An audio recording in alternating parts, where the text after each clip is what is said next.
Okay, the work that I wanted to emphasize this week for the generative AI class is in the area of AI skills.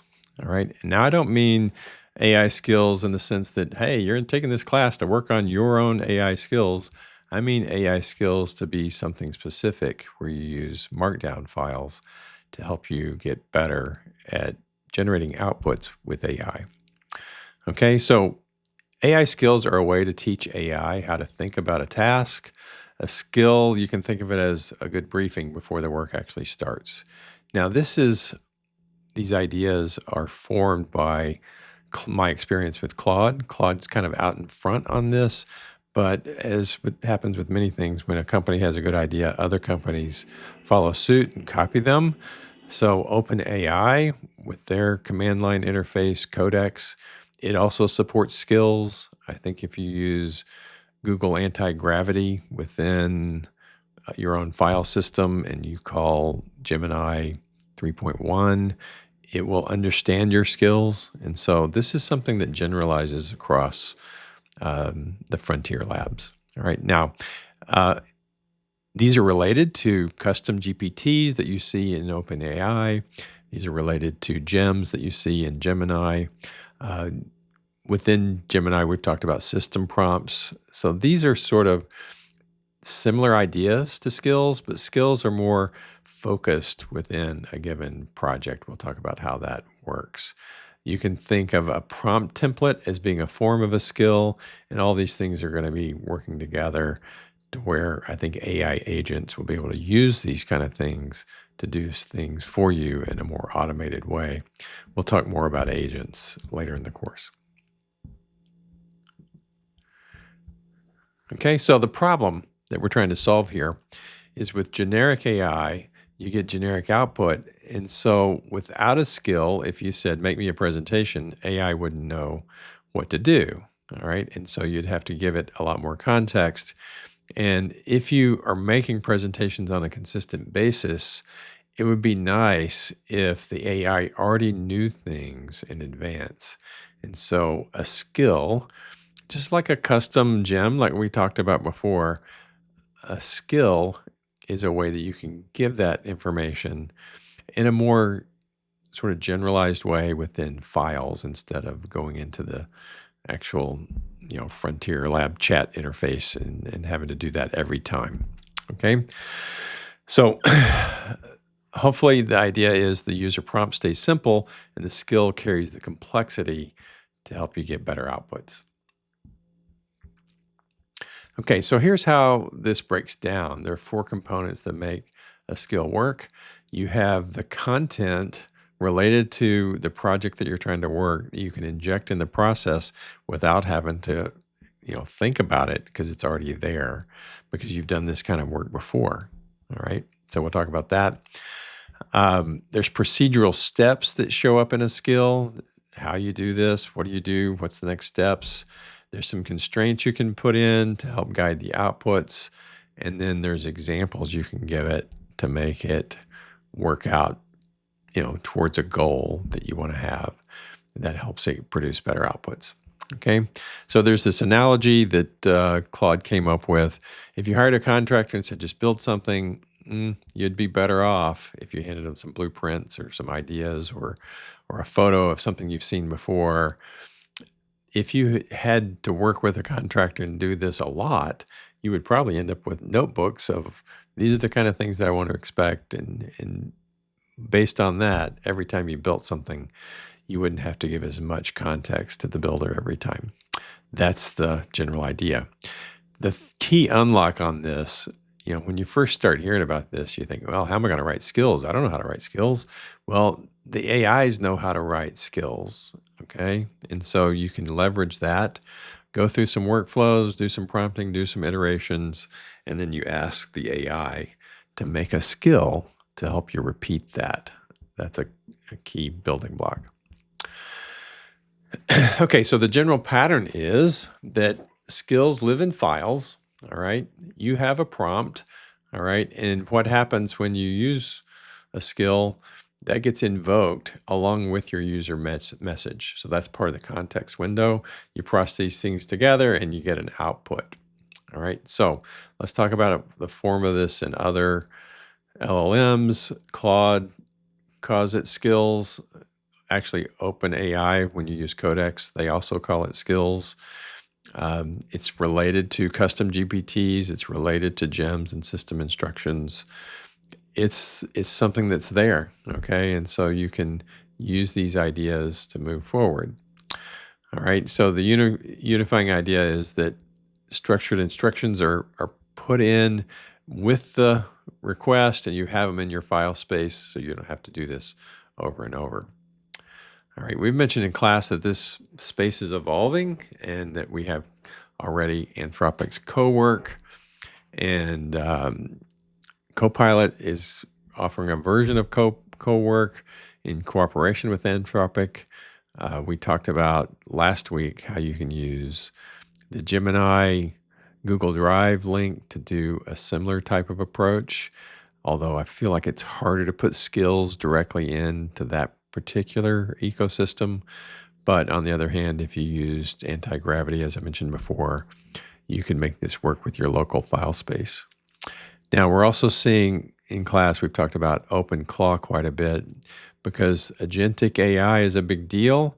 And the OpenClaw standard, it's using markdown files basically to tell the AI what to do, which is a version of using skills.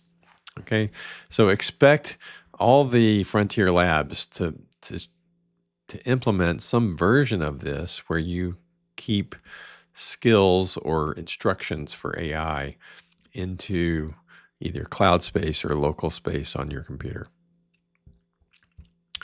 Okay, so let's take a look at what a skill file might look like. This is an example of a presentation skill markdown file. It's just a file of text.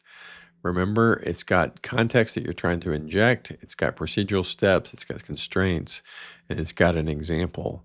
This is an overly simplified version. I actually use a skill to make slide decks. All right, so my version of this looks more complex because Claude helped me write it. And as I would make different changes and iterations, I would update that and use it the next time.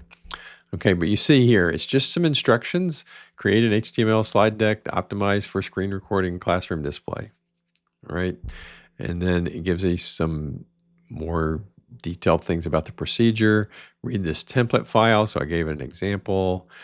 Give me the resolution, make it so that when I change this to show up on different screen sizes, it still displays properly. All these things are part of the procedure, and then you can constrain it. I want just a single HTML file. I want a dark theme, although in this case I changed it to a light theme. I have minimum font sizes for readability. All these things can be put in so that I get more consistent results the next time. I think you get the idea. All right. Why this matters for your work is obviously you get reusability out of that. You get more consistent outputs. And then this is even a bigger deal. You get composability, meaning you can leverage one skill to help you write other skills. And you just kind of get on an exponential curve where you just get better and better at leveraging skills. Okay, so the bigger picture is without skills, every AI interaction starts at zero and you have to start from scratch, and it's kind of a painful process to get the outputs that you want. With skills, you've worked with AI, you've gotten some good outputs, and you're able to capitalize on that to make it to where you can repeat it the next time. So another word of warning that I want to give you, skills are living documents. As models get better, your skills probably should evolve too, because what may well happen is as the models get better, your skills might over constrain the models and you would get actually worse or counterproductive kind of outputs. So if you have something that evolves over months, like I make lectures, every day, all year. And so I don't want to just stick with the same skills the whole time. Every once in a while, I'll ask AI to update the skills files so that we get better results. All right. So the fix for that is easy. You know these things might go obsolete, so you just keep updating them using AI to update them. Okay, now we've talked about in class that the chat interface is great, but it's limited. So this co-work idea where you're actually using your own files in either the cloud or a local drive is a big deal. All right. So what that means is you need to start thinking about how you organize your work within the local file space. We haven't talked a lot about that. We've talked a little, but not a lot. Um, I think the best approach is to start with a project that you're working on, and then the skills folder. And with Claude, you actually literally name it skills, okay? And you have this process of putting the skills into place. Claude also puts a claude.md file and a memory.md file. Those are more specific to Claude, but the idea of skills carries forward in places like Claude and ChatGPT and Gemini. Okay, so there's where your skill files live, and you can have some assets like examples and templates and style guides and things like that. Then you have a folder for some inputs that help guide the work that you're working on, and then you have a folder for outputs, and this gives you the structure that you need to make everything work for you. So it's a good tip to version control this. That's kind of an advanced topic, but I think that it's going to become a general skill because the AIs are so good at producing output that you're going to want to be able to do version control so that you make sure that you don't lose something that got changed, or you're able to revert back, and you want to make sure that you make continuous progress towards the outputs that you want. These things are portable. A markdown file that you make and use with Claude would also be recognized by ChatGPT or Gemini or other future tools. You're not locked down. I mentioned composability, and then importantly, you can just open the skills file and take a look and see if it's matching what you expect. So you can read these things.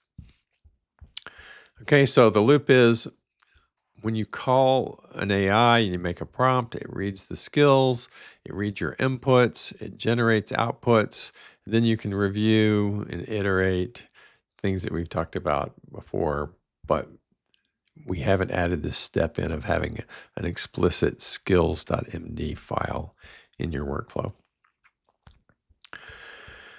Okay, so the local folder is the shared workspace. All right, I say local because it still could be cloud. All right, I think that's going to be something in the future where you don't have to have something work on your machine, but you have a cloud space that you work in that's your context window. But for now, think of it as a local folder on your machine, not just a chat window. Okay. What you need to do when you do these co-work kind of models is you need to organize the project with a clear structure so AI can more effectively use it. Okay. The outputs will land in real files. So the structure is important. The AI uses that structure to understand the scope, know where to put things. Messy folders confuses both you and the AI. So we'll talk about this more in class on how to, construct folders and setups in more logical ways. So where this is going, we started with the chat era back in 22, 23. Late fall, I started seeing Claude with skills, and that quickly developed into something pretty important because of the Claude code interface and the ability to work with your local file system. That's the beginning of the skills era. And then we needed this gap, to bridge this gap between what software developers can do and what the general workforce can do. So we're entering this co-work era where the ideas that we're learning from the software developers can be deployed by people that aren't as technical and don't want to, get into all the terminal applications and that kind of thing. So this co-work era is important because you're still going to have to manage things in the right way to get useful work out of AI. From there, it's not a very hard leap to go to the agentic era That's what we're seeing with OpenClaw, where you can set things up to where you can automatically get work done, where the agent does things for you and you check in with it and add some supervision and guidance along the way. All right, so we'll talk more about this, the agentic stuff, as we go through the class. But what you're learning now applies later. We've talked about from the beginning of the course context management, but now you're going to throw in organizing folders, reviewing the outputs, iterating. These things are important skills to work on, and having this knowledge of skills.md files helps you bridge that gap and make things work for you. Okay, so here's the key takeaways. Write skills. These are documents, markdown files that you can put into folders, organize the folders in a consistent way that lets you run the loop of reading. The AI reads it, helps you create things, review, you iterate this, and then later on we can use these types of ideas to scale up and do more things.